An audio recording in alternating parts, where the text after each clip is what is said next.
As an indie developer, you really need to make the most out of what you have. This goes double for one-man teams, and there was no exception for Ponte Cemetery.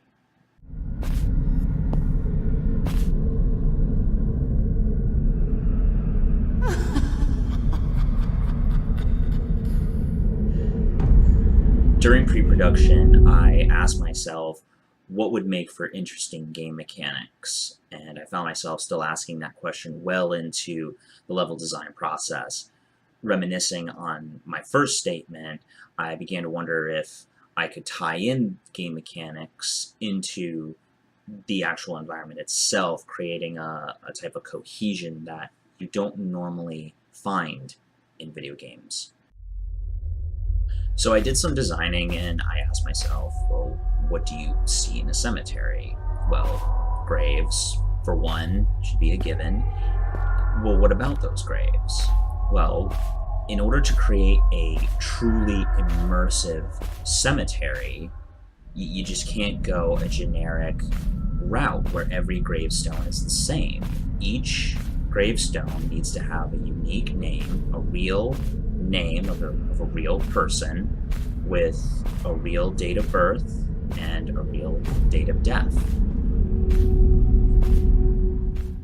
At that point, I knew I was going to be putting a lot more effort into these graves than originally anticipated, so I knew I needed them to carry more weight than just aesthetic value.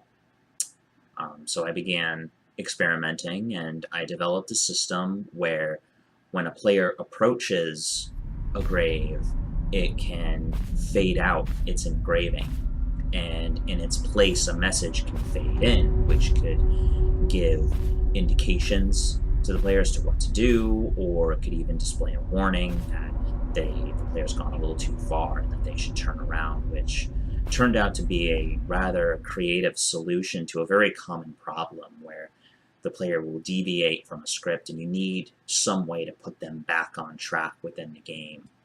And I thought it was a bit more creative than your standard locked door that requires some lost key in a drawer somewhere, which you could argue is rather cliche in modern horror games.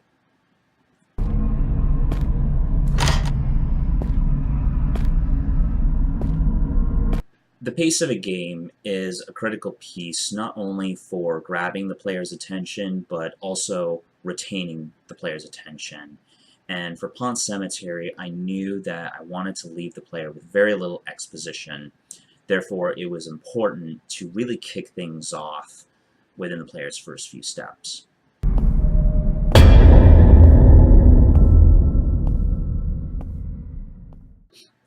There is no run mechanic in Ponte Cemetery. You can only walk, and because of this decision, I faced a multi-part challenge.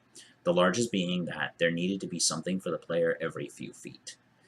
And throughout the development cycle, I wasn't entirely worried about not giving the player the option to move any faster than a walking pace, because Ponte Cemetery draws some inspiration from Silent Hill's PT, which was a very small game based in just a hallway in which the player could really only walk up and down, and upon reaching the end, they saw that the hallway repeated itself.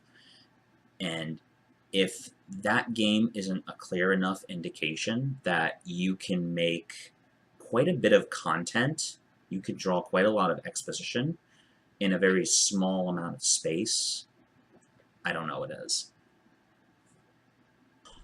Also, I think that Ponte Cemetery does a good job at making sure that the walking mechanic is able to add just a little extra bit of suspense that I think players will enjoy quite a bit.